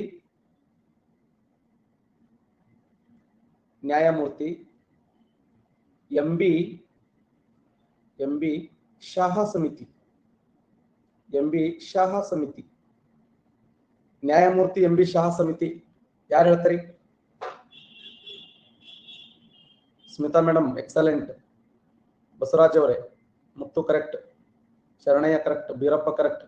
ಕಪ್ಪು ಹಣ ನೋಡಿ, ಬ್ಲಾಕ್ ಮನಿ, ಕಪ್ಪು ಹಣದ ತನಿಖೆಗಾಗಿ ನೇಮಕಗೊಂಡಂತ ಸಮಿತಿ. ಕಪ್ಪು ಹಣದ ತನಿಖೆ ಇದನ್ನ ನೇಮಕ ಮಾಡಿದ ವರ್ಷ ಯಾವ್ದಂದ್ರ 2014. ಈಗ ನಮ್ದು ಭಾರತ ದೇಶದ ಹಣ ಸ್ವಿಸ್ ಬ್ಯಾಂಕ್ನಲ್ಲಿದೆ ಅಂತಂತಿದ್ರು. ಕಪ್ಪು ಹಣ ಎಂದರೇನು? ಚಂದು ಕಪ್ಪು ಹಣ ಎಂದರೆ ನಿನಗ ತಿಂಗಳಿಗೆ 1 ಲಕ್ಷ ರೂಪಾಯಿ ಸ್ಯಾಲ್ರಿ ಇದೆ, ಒಂದು ವರ್ಷಕ್ಕೆ 12 ಲಕ್ಷ ರೂಪಾಯಿ ಸ್ಯಾಲ್ರಿ ಬಂತು. ನೀನು 8 ಲಕ್ಷ ತನ ಏನಪ್ಪಾ ಅಂದ್ರೆ ಟ್ಯಾಕ್ಸ್ಗೆ ನೋ ಟ್ಯಾಕ್ಸ್. ಈ ಪ್ರೆಸೆಂಟ್ ಎಷ್ಟು ಲಕ್ಷದವರೆಗೆ? 8 ಲಕ್ಷನೋ 7 ಲಕ್ಷನೋ ಇದೆ ತೇಜ, 7 ಲಕ್ಷದವರೆಗೆ. 7 ಲಕ್ಷದ ಮೇಲೆ ಏನಾದ್ರೂ ಅಮೌಂಟ್ ತಗೊಂಡ್ರೆ ನೀನು ಟ್ಯಾಕ್ಸ್ ಕಟ್ಟಬೇಕು. ಅದಿರ್ಲಿ, ಆ ಟ್ಯಾಕ್ಸ್ ಕಟ್ಟಿದ್ದು ಪ್ಲಸ್ 7 ಲಕ್ಷ ಅಮೌಂಟ್ ಇದೆಯಲ್ಲ, ಅದ್ರಾಗ ನೀನು ಒಂದು ಯಾವ್ದೋ ಒಂದು ಮನೆ ಕಟ್ಟಿಸಿದಪ್ಪ, ಇದನ್ನು ವೈಟ್ ಮನಿಲಿ ಅಂತ ಕರೀತಾರೆ. 1 ವರ್ಷ ಡ್ಯೂಟಿ ಮಾಡ್ಯಾನ, ಆದ್ರೂ ಕೂಡ ಆತ ಒಂದ 20 ಲಕ್ಷ ಕೊಟ್ಟು ಒಂದು ಮನಿ ತಗೊಂಡಾನ, ಒಂದು 20 ಲಕ್ಷ ಕೊಟ್ಟು ಒಂದು ಆಸ್ತಿ ತಗೊಂಡಾನ, ಒಂದು 20 ಲಕ್ಷ ಕೊಟ್ಟು ಯಾವ್ದೋ ಒಂದು ತಗೊಂಡಾನ, ಒಂದು 60 ಲಕ್ಷ ರೂಪಾಯಿ ತಗೊಂಡಾನ. ಆ 60 ಲಕ್ಷ ರೂಪಾಯಿ ಟ್ಯಾಕ್ಸ್ ಕಟ್ಟದೇ ಇದ್ರೆ ಅದನ್ನು ಬ್ಲಾಕ್ ಮನಿ ಅಂತ ಕರೀತಾರೆ. ಅಕ್ರಮ ಆಸ್ತಿ, ಬ್ಲಾಕ್ ಮನಿ. ನಂದಿನಿ, ಇನ್ನೊಂದು ತಾಸು ಬಿಟ್ಟು ಬರ್ಬೇಕಿಲ್ಲ ಕ್ಲಾಸಿಗೆ. ಆಂಜನೇಯ, ನೀವು ಎಷ್ಟು ಕೊಡ್ತೀರಿ ಗುರುಗಳೇ? ನಾ ಗೌರ್ಮೆಂಟ್ ಟ್ಯಾಕ್ಸ್ ಕಟ್ಟಿನಪ್ಪ, ನನ್ನ ಮ್ಯಾಗ ಬರ್ಬೇಡಿ.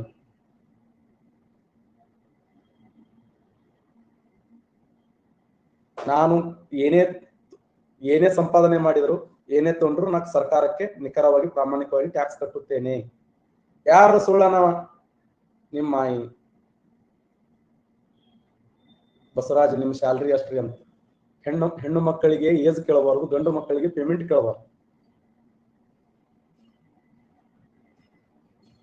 ಹೆಣ್ಮಕ್ಳಿಗೆ ಹೋಗಿ ನಿಮ್ಮ ಏಜ್ ಎಷ್ಟದಂತ ಕೇಳಬಾರ್ದು, ಗಂಡು ಮಕ್ಕಳಿಗೆ ನಿಮ್ ಸ್ಯಾಲ್ರಿ ಎಷ್ಟಿದೆ ಅಂತ ಕೇಳಬಾರ್ದು.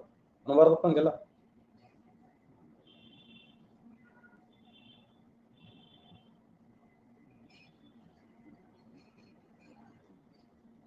ನೋಡಿ, ನ್ಯಾಯಮೂರ್ತಿ MB ಶಾ ನೇತೃತ್ವದಲ್ಲಿ ಕಪ್ಪು ಹಣದ ತನಿಖೆಗಾಗಿ ನೇಮಕಗೊಂಡಂತ ಸಮಿತಿಯನ್ನು ಏನಂತ ಕರೀತಾರೆ ಅಂದ್ರೆ ಅದನ್ನ MB ಶಾ ಸಮಿತಿ ಅಂತ ಕರೀತಾರೆ. MB ಶಾ ಸಮಿತಿ. ಹಾಗಾದ್ರೆ ನಚಿಕೇತ್ ಮೌರ್ಯ ಸಮಿತಿ ಸಣ್ಣ ಉದ್ಯಮಗಳು ಮತ್ತು ಮಧ್ಯಮ ಕುಟುಂಬಗಳಿಗೆ ಹಣಕಾಸು ನೆರವನ್ನು ಒದಗಿಸಲು. ಇನ್ನೊಂದು ಸಮಿತಿ ಜಾರಿಗೆ ಬರ್ತದೆ 2019ರಲ್ಲಿ.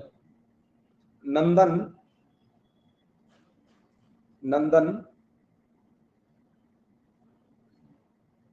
ನಿಲೇಖಾನಿ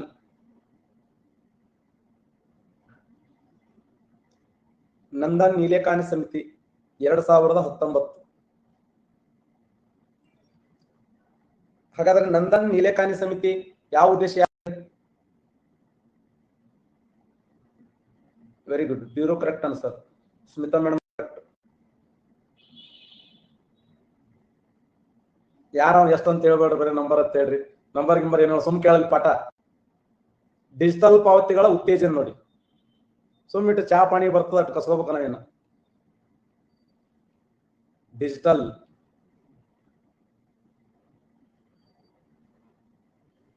ಡಿಜಿಟಲ್ ಪಾವತಿಗಳ ಉತ್ತೇಜನ.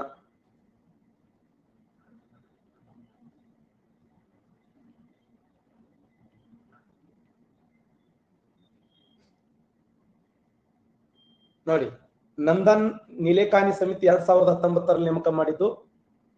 ಆ 2019ರಲ್ಲಿ ನಂದನ್ ನಿಲೇಖಾನಿ ಸಮಿತಿ ಅದಕ್ಕೆ ಸಂಬಂಧಪಟ್ಟಿದೆ ಅಂದ್ರೆ ಡಿಜಿಟಲ್ ಪಾವತಿಗಳ ಉತ್ತೇಜನಕ್ಕೆ ಸಂಬಂಧಪಟ್ಟಿದೆ. ನೋಡಿ, ಡಿಜಿಟಲ್ ಪಾವತಿಗಳ ಉತ್ತೇಜನಕ್ಕೆ ಸಂಬಂಧಪಟ್ಟಿದ್ದು ನಂದನ್ ನಿಲೇಖಾನಿ ಸಮಿತಿಯಾಗಿದೆ. ನೆಕ್ಸ್ಟ್, TN ಮನೋಹರನ್ ಸಮಿತಿ.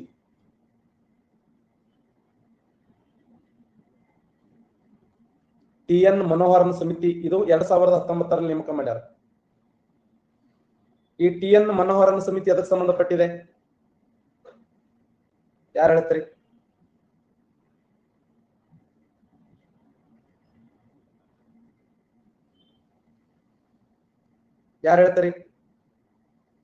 TN ಸಮಿತಿ ಕಾರ್ಪೊರೇಟ್ ಸಾಲಗಳಿಗಾಗಿ ಮಾಧ್ಯಮಿಕ ಮಾರುಕಟ್ಟೆಯ ಸುಧಾರಣೆ. ಕಾರ್ಪೊರೇಟ್ ಸಾಲಗಳಿಗಾಗಿ ಸಾಲಗಳಿಗಾಗಿ ಮಾಧ್ಯಮಿಕ ಮಾರುಕಟ್ಟೆಯ ಸುಧಾರಣೆ. ಮಾಧ್ಯಮಿಕ ಮಾರುಕಟ್ಟೆಯ ಸುಧಾರಣೆ. ಮಾರುಕಟ್ಟೆಯ ಸುಧಾರಣೆ ನೋಡಿ. TN ಮನೋಹರನ್ ಸಮಿತಿ ಇದನ್ನು 2019ರಲ್ಲಿ ನೇಮಕ ಮಾಡಲಾಗಿದೆ. ಈ ಸಮಿತಿಯ ವಿಶೇಷ ಏನು ಅಂತಂದ್ರೆ ಕಾರ್ಪೊರೇಟ್ ಸಾಲಗಳಿಗಾಗಿ ಮಾಧ್ಯಮಿಕ ಮಾರುಕಟ್ಟೆಯ ಸುಧಾರಣೆ. ಇದು TN ಮನೋಹರನ್ ಸಮಿತಿ ಅಂತ ಹೇಳಿ ಗುರುತಿಸ್ತೀವಿ. ನೆಕ್ಸ್ಟ್ ಸುರ್ಜಿತ್ ಬಲ್ಲಾ ಸಮಿತಿ. ಸುರ್ಜಿತ್ ಬಲ್ಲಾ ಸಮಿತಿ ಇದನ್ನು 2019ರಲ್ಲಿ ನೇಮಕ ಮಾಡಲಾಗಿದೆ. ಹೇಳಿ ನೋಡೋಣ, ಸುರ್ಜಿತ್ ಬಲ್ಲಾ ಸಮಿತಿ ಅದಕ್ಕೆ ಸಂಬಂಧಪಟ್ಟಿದೆ.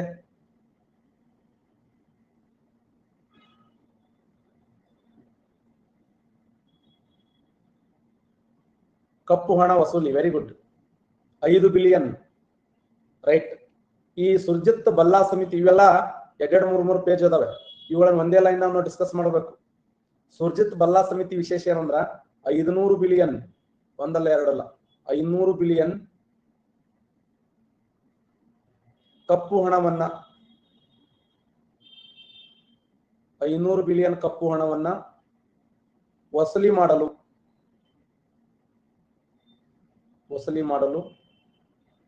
500 ಬಿಲಿಯನ್ ಕಪ್ಪು ಹಣವನ್ನು ವಸೂಲಿ ಮಾಡಲು ಎಲಿಫೆಂಟ್ ಬಾಂಡ್ಗಳನ್ನ ELEPHANT ಎಲಿಫೆಂಟ್ ಬಾಂಡ್ಗಳನ್ನು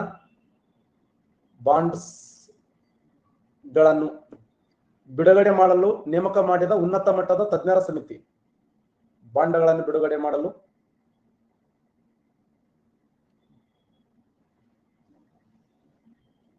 ನೇಮಕ ಮಾಡಿದ ಉನ್ನತ ಸಮಿತಿ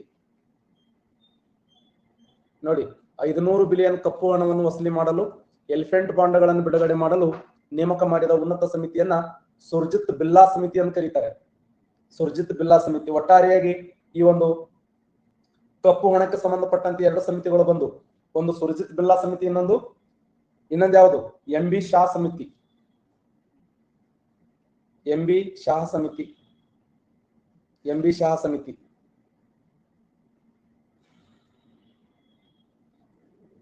ಇನ್ನೊಂದು ನೋಡಿ, ವೆರಿ ಇಂಪಾರ್ಟೆಂಟ್, ಉಷಾ ಹೋರಾಟ ಸಮಿತಿ. ಉಷಾ ಹೋರಾಟ ಸಮಿತಿ ಹೇಳಿ ನೋಡೋಣ. ಉಷಾ ಹೋರಾಟ ಸಮಿತಿ ಇದು ಕೂಡ 2019ರಲ್ಲಿ ನೇಮಕ ಮಾಡಿದ ಸಮಿತಿ.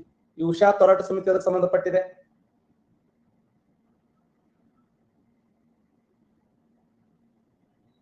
ಮ್ಯೂಚುವಲ್ ಫಂಡ್ಸ್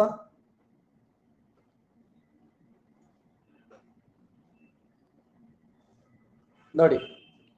ಈ ಉಷಾ ಹೋರಾಟ ಸಮಿತಿಯನ್ನು 2019ರಲ್ಲಿ ನೇಮಕ ಮಾಡಲಾಗಿದೆ. ಇದರ ಉದ್ದೇಶ ಏನಂದ್ರೆ ಅಂತಾರಾಷ್ಟ್ರೀಯ ರೂಪಾಯಿ ಮಾರುಕಟ್ಟೆಯಲ್ಲಿ RBI ಕಾರ್ಯಪಡೆ, ಅಂತಾರಾಷ್ಟ್ರೀಯ ರೂಪಾಯಿ ಮಾರುಕಟ್ಟೆಯಲ್ಲಿ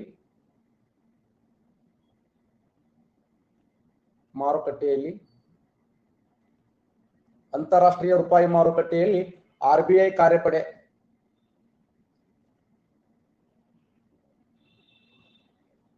ಅಂದ್ರೆ RBI ಒಂದು ಹಣವನ್ನು ಪರಿಶೀಲನೆ ಮಾಡೋದು, ಹಣವನ್ನು ಹೂಡಿಕೆ ಮಾಡೋದು, ಹಣವನ್ನು ವಾಪಸ್ ಪಡೆಯೋದು, ಈ ಉದ್ದೇಶಕ್ಕಾಗಿ 2019ರಲ್ಲಿ ನೇಮಕಗೊಂಡಂತ ಸಮಿತಿ ಯಾವಂದ್ರ ಉಷಾ ಹೋರಾಟ ಸಮಿತಿ ಅಂತ ಹೇಳಿ ಗುರುತಿಸ್ತೀವಿ. 2019ರಲ್ಲಿ ಇದನ್ನು ನೇಮಕ ಮಾಡಲಾಗಿದೆ. ಅಂತಾರಾಷ್ಟ್ರೀಯ ರೂಪಾಯಿ ಮಾರುಕಟ್ಟೆಯಲ್ಲಿ RBI ಕಾರ್ಯಪಡೆಗೆ ಸಂಬಂಧಪಟ್ಟಿರ್ತಕ್ಕಂಥ ಸಮಿತಿ. ಇನ್ನು ವೆರಿ ವೆರಿ ಇಂಪಾರ್ಟೆಂಟ್ ಇನ್ನೊಂದು ಸಮಿತಿ ಹೇಳ್ತೀನಿ ನೋಡಿ, ಯಾವುದು? ಸುರೇಶ್ ಮಥುರಾ ಸಮಿತಿ. ಸುರೇಶ್ ಮಥುರಾ ಸಮಿತಿ ಹೇಳಿ ನೋಡೋಣ. ಸುರೇಶ್ ಮಥುರಾ ಸಮಿತಿ ಅದಕ್ಕೆ ಸಂಬಂಧಪಟ್ಟಿದೆ.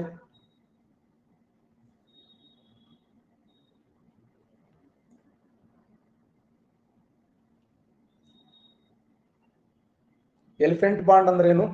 ಆನೆ ಆಕಾರದ ಹಣವನ್ನು ಪಡ್ಕೊಳ್ಳೋದು. ಈ ಉದಾಹರಣೆ ಯಾರು ಕೇಳಿದವರು? ಬ್ಲಾಕ್ ಟೈಗರ್, ನಿನ್ನ ಹತ್ರ ಒಂದು 500, 600, 700 ಸಾವಿರ ಕೋಟಿ ರೂಪಾಯಿ ಅಮೌಂಟ್ ಇದೆ. ಆ ಅಮೌಂಟ್ಗೆ ಏನಪ್ಪಾ, ನೀನು ಟ್ಯಾಕ್ಸೇ ಕಟ್ಟಿಲ್ಲ. ಆ ಟ್ಯಾಕ್ಸ್ ಕಟ್ಟದೇ ಇರುವ ಸಮಯದಲ್ಲಿ ನಿನ್ನಿಂದ ಒಂದಿಷ್ಟು ಬಾಂಡ್ಗಳನ್ನು ಕೊಟ್ಟು ಅದನ್ನ ಹಣವನ್ನ ನಾವು ನಿನ್ನ ಕಡೆಯಿಂದ ತೋತಿದ್ವಿ ಅಂದ್ರೆ ಅದನ್ನ ಎಲಿಫೆಂಟ್ ಬಾಂಡ್ಗಳನ್ನು ಕರೀತಾರೆ. ಎಲಿಫೆಂಟ್ ಬಾಂಡ್ಗಳಂದ್ರೇನು? ಆನೆ ಆಕಾರದ ಬಾಂಡ್ಗಳು. ಹೌದಲ್ಲ? 500 ಬಿಲಿಯನ್ ಕಪ್ಪು ಹಣವನ್ನು ವಸೂಲಿ ಮಾಡಲು ಅದರ ಟಾರ್ಗೆಟ್ ಎಷ್ಟಿದೆ ಅಂದ್ರೆ 500 ಬಿಲಿಯನ್. 500 ಬಿಲಿಯನ್ ಅಂದ್ರ 500 ಕೋಟಿ. 500 ಕೋಟಿ ಕಪ್ಪು ಹಣವನ್ನ ವಸೂಲಿ ಮಾಡಲು ಎಲಿಫೆಂಟ ಬಾಂಡ್ಗಳನ್ನು ಬಿಡುಗಡೆ ಮಾಡುವುದು. ಅಷ್ಟೊಂದು ಇದ್ದಿದ್ರೆ ಇವರು ಇಲ್ಲಿಗೆ ಕ್ಲಾಸಿಗೆ ಬರುತ್ತಿರಲಿಲ್ಲ ಸರ್ ಅಂತ. ಇರ್ಲಿಲ್ಲ, ಏನ್ ತಪ್ಪದ ಮಾಡ್ಲಿ ಮುಂದಿನ ದಿನಮಾನಗಳಲ್ಲಿ. ಬ್ಲಾಕ್ ಟೈಗರ್ ಏನ್ ಸಾಮಾನ್ಯ ಅದನ್ನು ಮಾಡ್ತಾನ ಮುಂದಿನ ದಿನಮಾನಗಳಲ್ಲಿ. ನೀವು ಸುಮ್ಕುಂದ್ರಲ್ಲಿ. ಸುರೇಶ್ ಮಥುರಾ ಸಮಿತಿ. ಈ ಸುರೇಶ್ ಮಥುರಾ ಸಮಿತಿಯನ್ನು ಯಾವ ವರ್ಷ ನೇಮಕ ಮಾಡಲಾಗಿದೆ ಅಂದ್ರೆ, ನೀ ಮಾಡ ಬ್ಲಾಕ್ ಟೈಗರ್, ನಿನಗೆ ಒಂದು 20-30 ಸರಿ IT ರೇಡ್ ಹಂಗ ಹಣ ಮಾಡಲ್ಲ ನೀ. ನಾ ಇರ್ತೀನಿ, ಹಿಂದೆ ಒಟ್ಟ ವಿಚಾರ ಮಾಡ್ಬೇಡ. ಒಂದು 30 ಸರಿ IT ರೇಡ್ ಆಗ್ಬೇಕು. ಅಷ್ಟು ವರಮಹಾಲಕ್ಷ್ಮಿ ನಿನ್ನ ಮನೆ ತುಂಬ ಬೀಳ್ಬೇಕು ದುಡ್ಡು. ಹೆಸರು ಚೇಂಜ್ ಮಾಡ್ಕೊಂಡ್ಬಿಡೋದು ನೀನು ಆ ಬ್ಲಾಕ್ ಟೈಗರ್ ತೆಗೆದು. ಯಾರ ನಿಮ್ಮ ಮ್ಯಾಗ IT ರೈಡ್ ಅಲ್ಲ ಎಂತಿದ್ದದು ಬಗಲಾಗಿತ್ತು.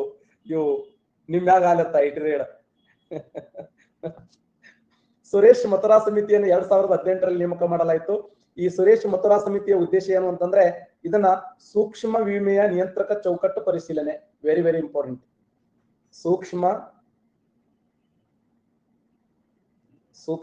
ವಿಮೆಯ ನಿಯಂತ್ರಕ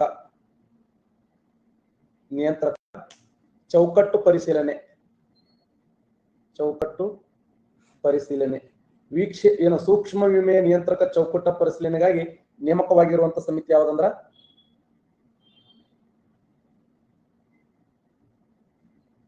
ಸುರೇಶ್ ಮಥುರಾ ಸಮಿತಿ ಅಂತ ಹೇಳಿ ಗುರುತಿಸ್ತೀವಿ. ಆ ಸಮಿತಿಗಳನ್ನ ಬೈಪಟ್ ಮಾಡ್ರಿ. ಸಣ್ಣ ಉದ್ಯಮದಾರರು, ಕಡಿಮೆ ಕುಟುಂಬಗಳಿಗೆ ಸಮಗ್ರ ಹಣಕಾಸಿನ ನೆರವು ನಚಿಕೇತ್ ಮೋರೆ ಸಮಿತಿ. ಕಪ್ಪು ಹಣದ ಸುಧಾರಣೆಗಾಗಿ MB ಶಾ ಸಮಿತಿ. ಡಿಜಿಟಲ್ ಪಾವತಿ ಸುಧಾರಣೆಗಾಗಿ ನಂದನ್ ನೀಲೇಕಾನ್ ಸಮಿತಿ. ಕಾರ್ಪೊರೇಟ್ ಸಾಲಗಳಿಗಾಗಿ ಮಧ್ಯಮಿಕ ಮಾರುಕಟ್ಟೆ ಸುಧಾರಣೆಗಾಗಿ TN ಮನೋಹರನ್ ಸಮಿತಿ. ನೆಕ್ಸ್ಟ್ ಸುರ್ಜಿತ್ ಬಿಲ್ಲಾ ಸಮಿತಿ ಅಂದ್ರೆ ಏನು? 500 ಬಿಲಿಯನ್ ಕಪ್ಪು ಹಣವನ್ನು ವಸೂಲಿ ಮಾಡಲು ಎಲಿಫೆಂಟ್ ಬಾಂಡ್ಗಳನ್ನು ಬಿಡುಗಡೆ ಮಾಡಲು ನೇಮಕಗೊಂಡಂತ ಉನ್ನತ ಮಟ್ಟದ ಸಮಿತಿ. ಉಷಾ ತೋರಾಟ್ ಸಮಿತಿ. ಈ ಉಷಾ ತೋರಾಟ್ ಸಮಿತಿಯ ವಿಶೇಷ ಏನಂದ್ರೆ, ಅಂತಾರಾಷ್ಟ್ರೀಯ ರೂಪಾಯಿ ಮಾರುಕಟ್ಟೆಯಲ್ಲಿ RBIನ ಕಾರ್ಯಪಡೆ. ಸುರೇಶ್ ಮಥುರಾ ಸಮಿತಿ 2018 ಸೂಕ್ಷ್ಮ ವಿಮೆಯ ನಿಯಂತ್ರಕ ಚೌಕಟ್ಟು. ಇನ್ನ ಬಿಮಲ್ ಜಲನ್ ಸಮಿತಿ. ಬಿಮಲ್ ಜಲನ್ ಸಮಿತಿ ಹೇಳಿ. ಈ ಬಿಮಲ್ ಜಲನ್ ಸಮಿತಿ ಅದಕ್ಕೆ ಸಂಬಂಧಪಟ್ಟಿದೆ.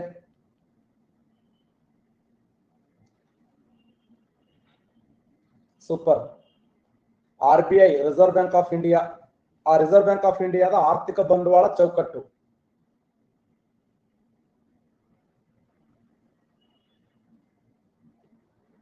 ನೋಡಿ, ಬಿಮಲ್ ಜಲನ್ ಸಮಿತಿಯ ವಿಶೇಷ ಏನು ಅಂತಂದ್ರೆ, RBIನ ಆರ್ಥಿಕ ಬಂಡವಾಳ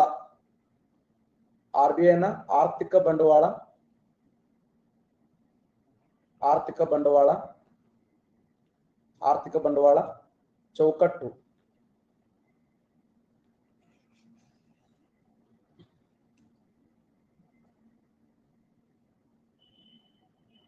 MK ಗೌಡ ಅವರು. ಸರ್, ಮುದ್ರಾ ಬ್ಯಾಂಕಿಗೆ ಸಂಬಂಧಿಸಿದ ಸಮಿತಿ ಯಾವುದು? ಯಾರು ಹೇಳ್ತಾರೆ? ಮುದ್ರಾ ಬ್ಯಾಂಕಿಗೆ ಸಂಬಂಧಪಟ್ಟ ಸಮಿತಿ micro unit development refinancial agency. Yes. ನಚಿಕೇತನ್ ಸಮಿತಿ ನೋಡಿ. ನಚಿಕೇತ್ ಸಮಿತಿ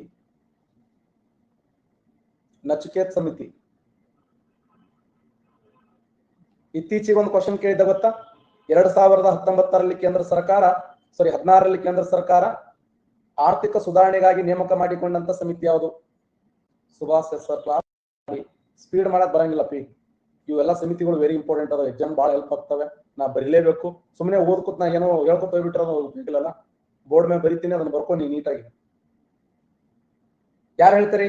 2016-17ನೇ ಸಾಲಿನಲ್ಲಿ. Yes, bureau correct answer. Vijay Kelkar ಸಮಿತಿ ನೋಡಿ. ವಿಜಯ್ ಕೇಳ್ಕರ್ ಸಮಿತಿ ತೆರಿಗೆ ಸುಧಾರಣೆ ಹೇಳುವಾಗ ಹೇಳ್ತೀನಿ ಅದನ್ನು. ವಿಜಯ್ ಕೇಳ್ಕರ್ ಸಮಿತಿ ವಿಶೇಷ ಏನಂದ್ರ, ತೆರಿಗೆ ಸುಧಾರಣೆಗಾಗಿ ಕೇಂದ್ರ ಸರ್ಕಾರ ನೇಮಕ ಮಾಡಿದಂತ ಸಮಿತಿ ಅದು. ತೆರಿಗೆ ಸಮಿತಿ ಬರ್ಲಕ್ ಹೋಗಿ ಹೆರಿಗೆ ಸಮಿತಿ ಅಂತ ಬರುತ್ತಿರೋದು. ಶಂಕರ ಆಚಾರ್ಯ ಸಮಿತಿ, ಶಂಕರ ಆಚಾರ್ಯ ಸಮಿತಿ.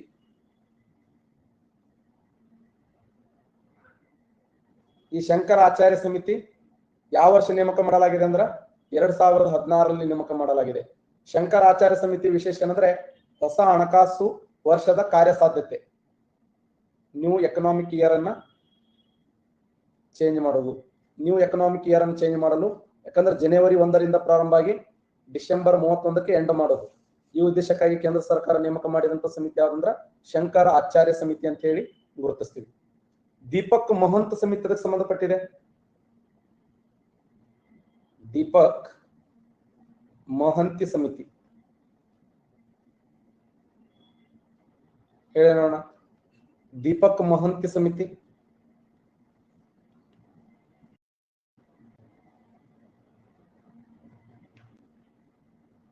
ಈ ದೀಪಕ್ ಮಹಂತಿ ಸಮಿತಿಯನ್ನ 2015ರಲ್ಲಿ ನೇಮಕ ಮಾಡಲಾಗಿದೆ. ದೀಪಕ್ ಮಹಂತಿ ಸಮಿತಿಯನ್ನ ಯಾವ ಉದ್ದೇಶಕ್ಕಾಗಿ ಅಂದ್ರ ಹಣಕಾಸು ಒಳಗೊಳ್ಳುವಿಕೆ ಮಾಧ್ಯಮಾವಧಿಯ ಮಾರ್ಗ, ಹಣಕಾಸು ಒಳಗೊಳ್ಳುವಿಕೆ,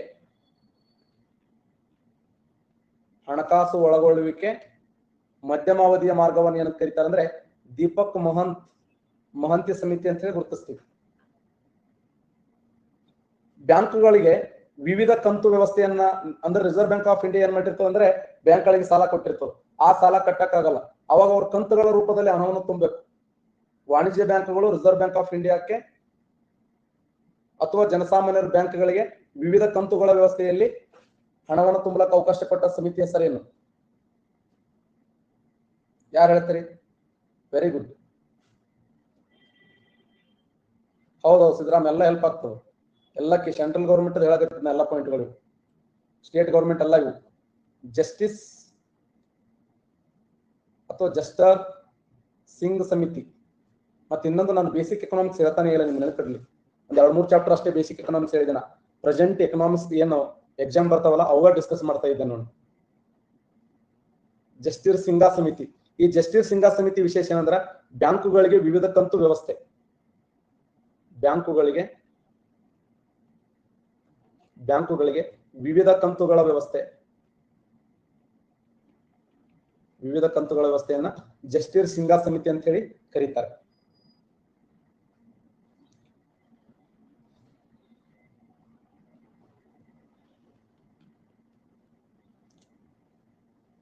ಓಕೆ, ಇಷ್ಟು ಇವತ್ತು ರಿಸರ್ವ್ ಬ್ಯಾಂಕ್ ಆಫ್ ಇಂಡಿಯಾಗೆ ಸಂಬಂಧಪಟ್ಟಿರ್ತಕ್ಕಂಥ ಪಾಯಿಂಟ್ಗಳನ್ನೆಲ್ಲ ಡಿಸ್ಕಸ್ ಮಾಡಿದೆವು.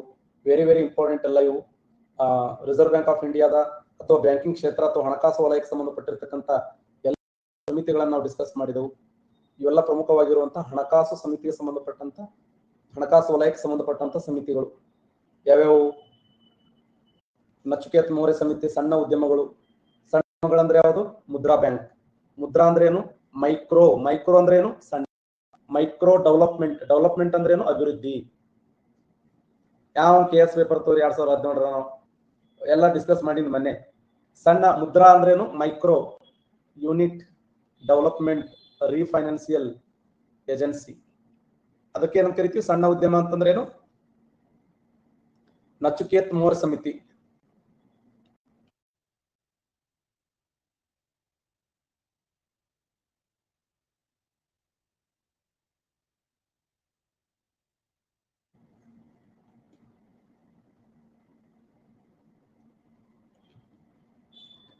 ನೆಕ್ಸ್ಟ್ ಕ್ಲಾಸ್ ನಲ್ಲಿ ಎದ್ರ ಬಗ್ಗೆ ಡಿಸ್ಕಸ್ ಮಾಡ್ತೀನಿ ಅಂದ್ರೆ ಸೆಬಿ ಬಗ್ಗೆ ಡಿಸ್ಕಸ್ ಮಾಡ್ತೀನಿ. ಸೆಬಿ ಅಂದ್ರೆ ಏನು?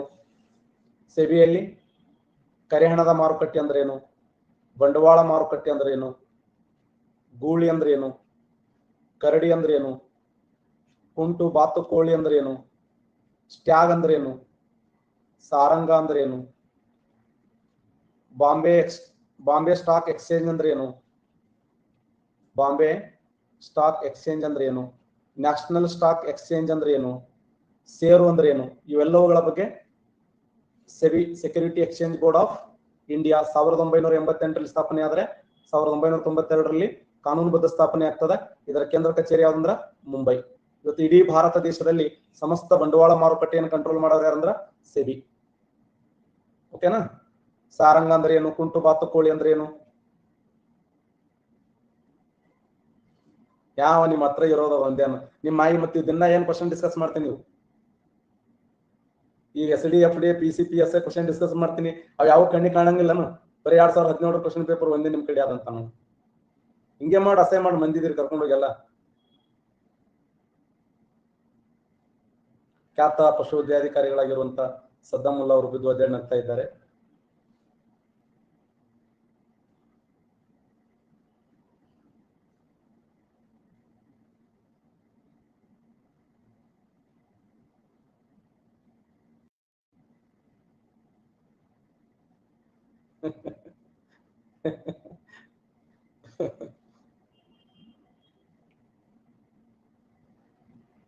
ಇಲ್ಲಿ ಸರ್ ಕ್ಲಾಸ್ ಹಾಕಂತಾರು. ಯಾವ ಮಲ್ಲು ಜೀವನದಾಗ ಒಮ್ಮೆ ಆದ್ರ ನನ್ನ ಹೆಸರು ಹೇಳ್ರಿ ಸರ್. ಟೇಬಳು ಊಟನೂ ಮಾಡ್ಬಾರ್ದು ನೋಡ್ರಿ ರಾತ್ರಿನ.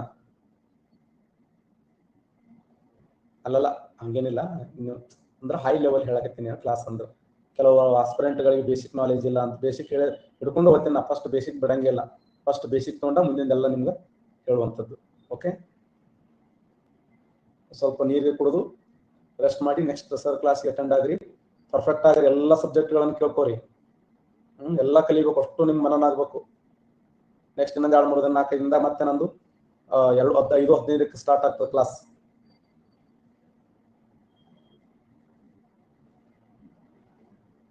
Very good. ಅವ್ರು ಕೇಳಿದ್ದಾರೆ ಏನು ಅಂತಂದ್ರ